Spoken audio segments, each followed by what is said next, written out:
अस्सलाम वालेकुम, मैं मोहम्मद इदरीस। आप देख रहे हैं Idris Alat official YouTube channel. World cup और एशिया कप के हवाले से जो पाकिस्तान और इंडिया के दरमियान तनाज़ा चला आ रहा है, पाकिस्तान और इंडिया के दरमियान जो ये तनाव वाला माहौल बना हुआ है गुज़िश्ता 1 डेढ़ माह से। वैसे तो ये काम रमीज़ राजा के वक्त में ही शुरू हो चुका था, चूंकि रमीज़ राजा ने उस वक्त ही धमकी लगा दी थी कि अगर इंडिया एशिया कप के लिए पाकिस्तान नहीं आता तो पाकिस्तान वर्ल्ड कप के लिए इंडिया नहीं जाएगा। असल में तो ये जो काम है ये वहां से शुरू हो चुका था, लेकिन जो अभी ये मामला शिद्दत इख्तियार कर गया है और इस हद तक शिद्दत इख्तियार कर गया है कि दोनों ममालिक आपस में बाईलेटर सीरीज खेलने तक के लिए रजामंद नहीं है। क्योंकि ऑस्ट्रेलिया ने यह प्रपोजल पेश किया था कि आप पाकिस्तान और इंडिया ऑस्ट्रेलिया में आकर एक सीरीज खेल लो, टेस्ट सीरीज, लेकिन पाकिस्तान तो मान गया था, लेकिन इंडिया वहां पर जाकर खेलने के लिए रजामंद नहीं हुआ था। इंडिया ने साफ बोल दिया था कि हम बायलेटर कोई भी सीरीज पाकिस्तान के साथ नहीं खेलेंगे। लेकिन आखिर इतने ज्यादा तनाव, इतने ज्यादा जो आपस में गम और गुस्सा पाया जा रहा है, उसकी रीजन क्या है? क्यों इतने दोनों जानिब से इतने ज्यादा तनाजात दिखाई देते हैं? अगर हम ये कहें कि सिर्फ इंडिया ही इसमें गिल्टी है, सरासर गलत होगा। क्योंकि इंडिया भी, तमाम लोग बुरे नहीं हैं, इंडिया में बहुत अच्छे लोग भी रहते हैं, बहुत अच्छे समझदार लोग भी रहते हैं, और इस बात को यकीनन वो भी गलत कर कह रहे होंगे कि ये नहीं होना चाहिए पाकिस्तान इंडिया के खिलाफ, ये जो इस तरह के मामला चल रहे हैं इस तरह का नहीं होना चाहिए, ये प्रोपेगेंडा ही होते हैं, ये बीच में से कोई तीली लगाने वाला होता है जो इस तरह के दोनों ममालिक के दरमियान खलचे पैदा कर देते हैं। दोनों ममालिक के दरमियान आपस में वो आग आग वाला माहौल बना देते हैं और दोनों जानिब से गर्मा गर्म बयान आते हैं और वो फिर साइड पर बैठकर उसको इंजॉय करते हैं। तो ये अगर मैं कहूं कि ये सारे का सारा इंडिया का कसूर है, गलत होगा। अगर मैं ये कहूं कि ये सारे का सारा पाकिस्तान का ही कसूर है, तब भी ये बात कहना गलत होगा, क्योंकि इसमें दोनों का ही कसूर है। और जो ताली है वो एक हाथ से नहीं बजती, वो दोनों हाथों से बजती है, एक हाथ से कभी ताली नहीं बजती। अगर मैं आपको याद करवाता चलूं कि जो पिछला आईपीएल था 2022 का, उसके फाइनल के लिए जब उस वक्त बीसीसीआई के सदर सौरव गांगुली होते थे, उन्होंने एज अ क्रिकेटर, रमीज राजा चूंकि उस वक्त पाकिस्तान क्रिकेट बोर्ड के चेयरमैन भी थे, सदर थे, तो उनको दावत दी कि आप इंडिया में आकर आईपीएल का फाइनल देखें।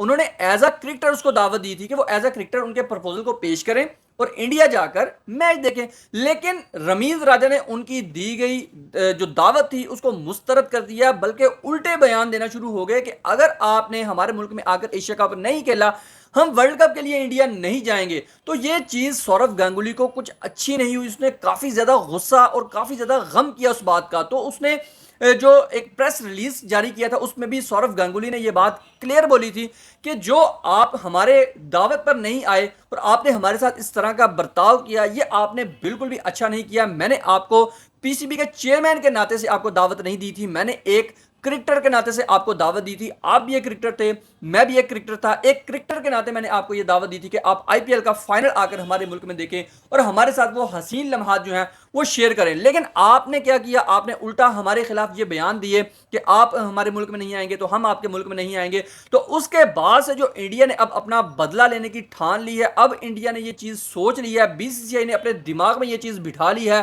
कि अगर पाकिस्तान हमारे साथ ये कर रहा है तो हम भी उनको करके दिखाएंगे कि किस तरह से जिद की जाती है, किस तरह से अपना बदला लिया जाता है, और किस तरह से अड़ी की जाती है, और किस तरह से अपनी मनमानी की जाती है।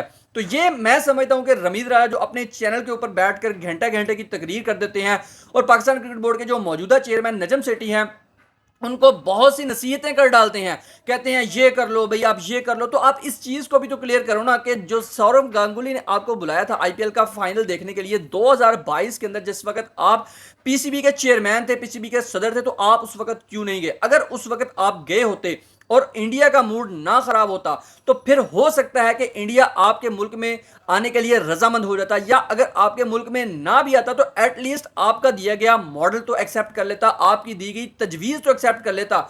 लेकिन अभी जो बीसीसीआई के अंदर जो इस वक्त हालात बने हुए हैं, अगरचे सौरव गांगुली सदर नहीं है बीसीसीआई के, लेकिन उनका जो एक कह सकते हैं कि इंपैक्ट है या उसका जो एक असर है, जो पाकिस्तान आईपीएल का फाइनल देखने के लिए नहीं गया था और इंडिया की जो दावत है उसको मुस्तरद किया था, तो जो उसका असर है वो तो बीसीसीआई के अंदर मौजूद है ना। और उसके इदारे में से उसकी टीम में से, उनकी बॉडी में से बहुत से लोग इस वक्त बीसीसीआई का हिस्सा ही होंगे ना। तो वो हो सकता है कि इसी चीज का उन्होंने गुस्सा किया हो और इस चीज का ही बदला लेने की उन्होंने ठान ली हो कि हम पाकिस्तान के साथ ये नहीं होने देंगे, पाकिस्तान की ये बात भी नहीं मानी जाएगी कि पाकिस्तान के अंदर एशिया कप हो, पाकिस्तान का दिया गया हाइब्रिड मॉडल भी एक्सेप्ट हो, पाकिस्तान की किसी जानिब से कोई भी बात एक्सेप्ट नहीं होनी चाहिए। और मैं इस बात की आपको गारंटी देता हूं, अगर इस साल पाकिस्तान को आईपीएल का फाइनल देखने की दावत दी जाती, चाहे एज अ क्रिकेट बोर्ड ही दावत दी जाती, तो नजम सेठी इंडिया जाकर जरूर आईपीएल का फाइनल देखते और वहां पर जरूर किसी न किसी तरफ बात को लगाकर वापस आते और एशिया कप को लेकर ही वापस आते और एक खुशनुदी सुनाते वापस आकर अपने वतन में अपनी कौम को। चूंकि अब नजम सेठी भी अपनी अवाम के, अपनी कौम के हाथों भी मजबूर हैं, चूंकि इस वक्त जो कौम है उनका पुरजोर मुतालबा यही है कि अगर पाकिस्तान के साथ ज्यादती होती है, पाकिस्तान के साथ नाइंसाफी होती है, इंडिया पाकिस्तान के साथ ज्यादती करने की कोशिश करता है, तो आप भी एशिया कप का बाइकआउट कर दें या आप भी एशिया कप जो है वो वर्ल्ड कप के लिए इंडिया नहीं जाएं।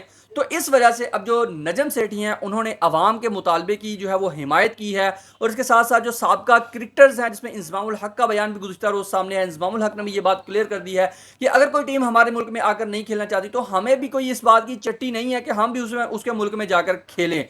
तो असल जो वजह मेरी नज़र में आई है, जो जहां से मामला असल शुरू हुआ है, जिसकी वजह से पाकिस्तान और इंडिया के दरमियान इतनी ज़्यादा तनाज़ात जो हैं वो इस हद तक पहुंच चुके हैं कि वो क्रिकेट तक उसको ले आए हैं कि एक दूसरे के साथ क्रिकेट तक खेलना गवारा नहीं समझ रहे।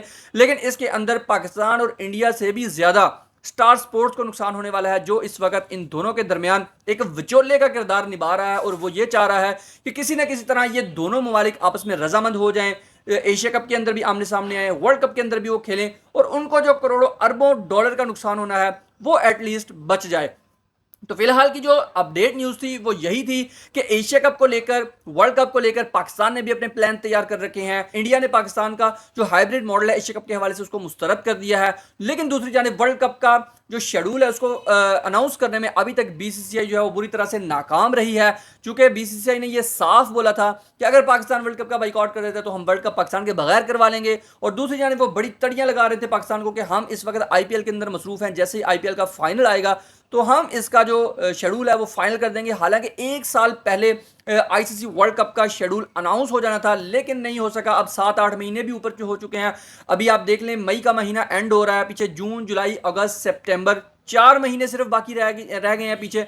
तो 4 महीने अभी बाकी रह गए। तो अभी भी बीसीसीआई ये बोल रहा है कि हम आगे जो आईसीसी टेस्ट चैंपियनशिप है जो कि 7 से 11 जून तक खेली जाएगी, तो हम उसके मौका पर जो एक मीटिंग का इनेकाद करेंगे, एक कमेटी तश्कील देंगे। अभी भी कमेटियों की बात कर रहे हैं, कमेटी तश्कील देंगे, तो वो जो है वो आईसीसी वर्ल्ड कप के इवेंट्स का, वर्ल्ड कप के शेड्यूल का जो है वो अनाउंसमेंट करेंगे। तो उसके अंदर ये तमाम चीज़ें क्लियर होंगी। लेकिन ताहाल अभी तक ये फाइनल नहीं हुआ कि वो कब अनाउंस करेंगे। लेकिन अभी ये सिर्फ बातें ही हो रही हैं, चूंकि पाकिस्तान के बगैर वर्ल्ड कप भी बेकार है, एशिया कप भी बेकार है। ये बात इंडिया को ताहाल तो नहीं मान रहा, लेकिन एटलीस्ट उसको माननी ही पड़ेगी। और वो इसी ताक में यहाँ के पाकिस्तान के बगैर किसी न किसी तरह एशिया कप को भी कामयाब कर ले और वर्ल्ड कप को भी कामयाब कर ले, जो कि उनकी सरासर गलत सोच है। और स्टार स्पोर्ट्स से भी उनको ये चीज़ क्लियर कर दिया, लेकिन बीसीसीआई के दिमाग में ये चीज़ नहीं आ रही। और अब जब स्टार स्पोर्ट्स ने उनको धमकी लगाई है तो वो बीसीसीआई थोड़ा सा धचके ज़रूर है, उनके पाँव से ज़मीन ज़रूर निकली है और इस वक्त परेशानी के आलम में है। और जो वर्ल्ड कप है वो आईसीसी और बीसीसीआई के गले की हड्डी बन चुका है, और इसी वजह से वो आईसीसी वर्ल्ड कप का शेड्यूल अभी तक अनाउंस करने में बुरी तरह से नाकाम रहे हैं। तो दोस्तों, आप लोगों का इस हवाले से क्या ख्याल है? क्या पाकिस्तान के साथ जो ये नाइंसाफ़ी होने जा रही है, एशिया कप का हाइब्रिड मॉडल पाकिस्तान का दिया गया, तजवीज़ जो दी गई थी पाकिस्तान की जानिब से, उसको जो है वो मुस्तरद किया जा रहा है बीसीसीआई की जानिब से, तो क्या पाकिस्तान ने वर्ल्ड कप के हवाले से जो ये बाइकआउट का प्लान बनाया था या न्यूट्रल वेन्यू का प्लान बनाया था, उस हवाले से आप लोगों की क्या राय है, या आप इस बारे में क्या ओपिनियन रखते हैं? कमेंट सेक्शन में जरूर बताइएगा। वीडियो आज की आप लोगों ने देखी कैसी लगी? अगर पसंद आई तो वीडियो को लाइक कर दीजिएगा, चैनल को जरूर सब्सक्राइब करके जाना इस तरह की इन्फॉर्मेटिव और अपडेटेड न्यूज़ हासिल करने के लिए। मिलते हैं नेक्स्ट वीडियो में, तब तक के लिए अपना बहुत सारा ख्याल रखिएगा। अल्लाह हाफिज़।